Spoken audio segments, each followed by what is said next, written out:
Hey, this is Kevin. Most of you already know that I sold all my OXY common share and bought OXY warrant. So in this video, I want to talk about how to calculate the growth and losses between OXY common share and OXY warrant and compare the differences between those two. Just to clarify, the OXY warrant that I'm talking about in this video is this one here that's being trading on the New York Stock Exchange.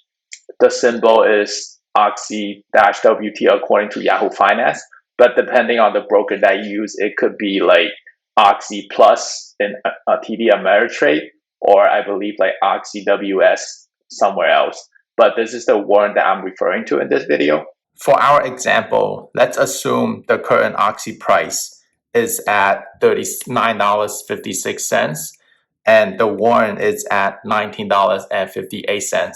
And our target is to have OXY get to $60 per share. So let's do the math to see how much growth will be for OXY and OXY warrant. So for OXY growth, let's take a look. It's more straightforward. Let me write that here. So to calculate the growth for OXY, it's simple. Just apply the growth formula, which is the target price, which is 60 minus the current price of 39.56 divided by the current price. And this will give, and then multiply by 100. And this will give us approximately 51.66%. So this is the growth for OXY common share if the price were to go up to $60 per share. Now let's do the growth calculation for OXY warrant. So warrant is a little bit more tricky. To calculate the growth, first we need to find the intrinsic value of the warrant when OXY common share is at $60 per share. So how do we do that? So the formula to get the intrinsic value of a warrant, it's for OXY right now, it's basically the price of the common share, which is $60 minus the strike price of the warrant, which is at $22 per share. $22 per warrant right now. So when we apply this math, we get $38 here. So this is the actual intrinsic value of the warrant when OXY common share is at 60. But normally, the price of OXY warrant on the market, it's being sold at maybe like $2 to $3 above the intrinsic value. You could take a look at the price of the common share and warrant right now in the market and do the math yourself. You'll simply come to a conclusion that it's probably like $2 or so above the intrinsic value. But for the simplicity of our calculation, let's just assume that the warrant will be at its intrinsic value when OXY common price is at 60. So based on using our original current warrant price of $19.58, and this is our target, now we just apply the same growth formula, which is $38 minus $19.58 divided by $19.58 multiplied by 100.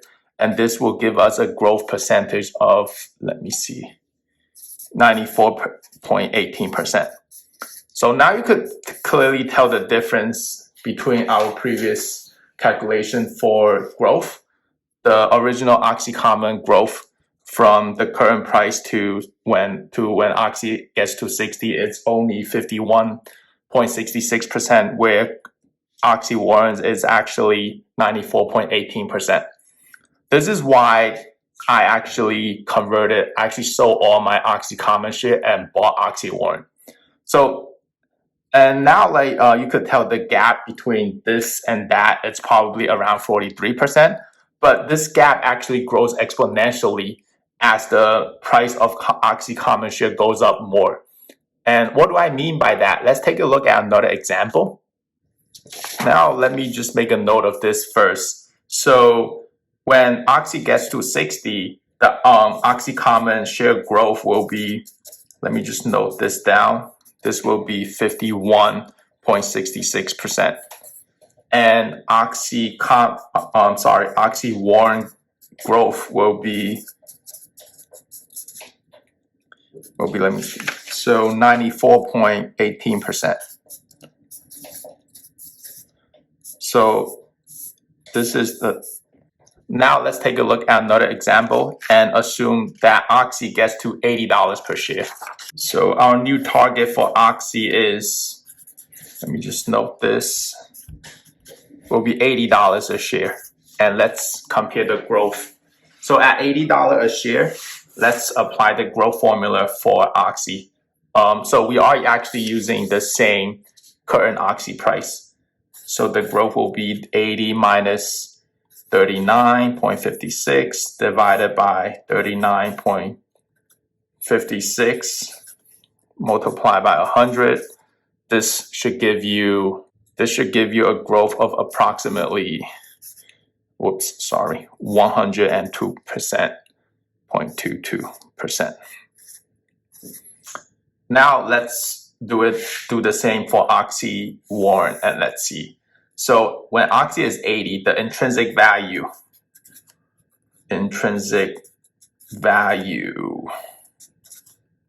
for warrant will be $80 minus 22, and that gives you $58 per warrant on the exchange for intrinsic value. And now let's apply the same growth formula. So for OXY warrant, when OXY is at 80, it will be 58 minus, what is the current OXY? $19.58 divided by $19.58 multiplied by 100.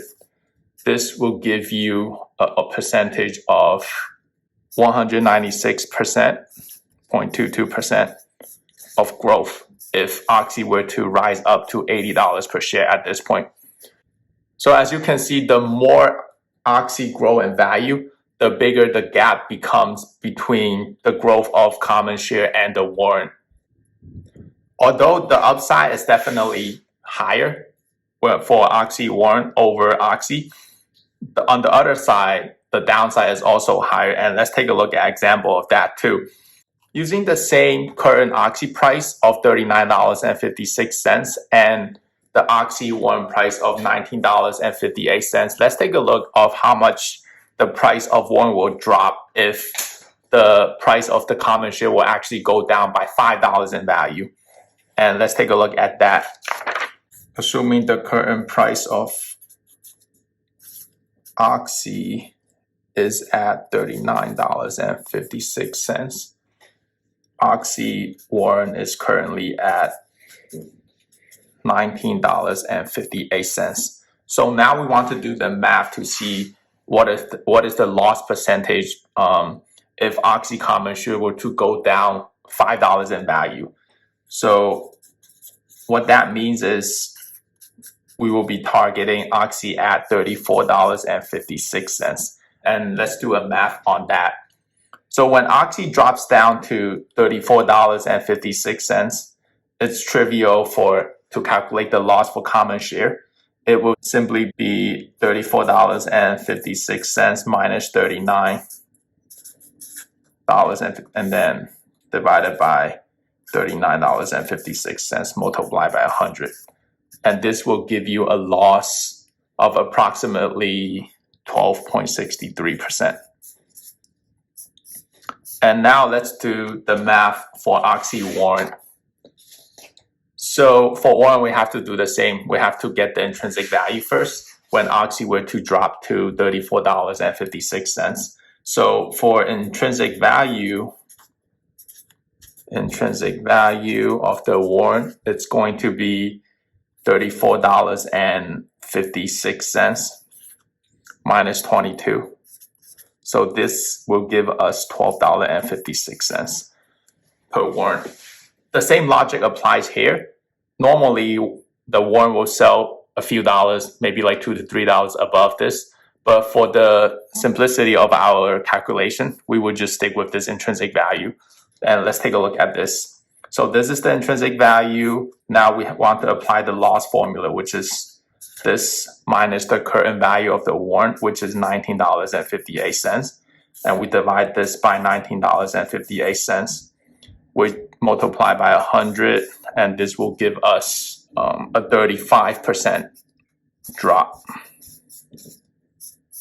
So as you can see here, basically depending on the growth or loss, OXY warrant will always be bigger than the actual common share. So do it at your own risk. With all that being said, on OXY and OXY warrant, there's one thing that I forgot to mention is that the warrants do expire. The expiration date is somewhere in 2027 August. I forgot the exact date in August, but please keep that in mind if you actually own any OXY warrants, so you don't let your warrants just expire worthless and lose all your money on that. That's all I have for today. If you like my content, please subscribe using the subscribe button below so you don't miss my future videos. Thank you and have a nice day. Bye.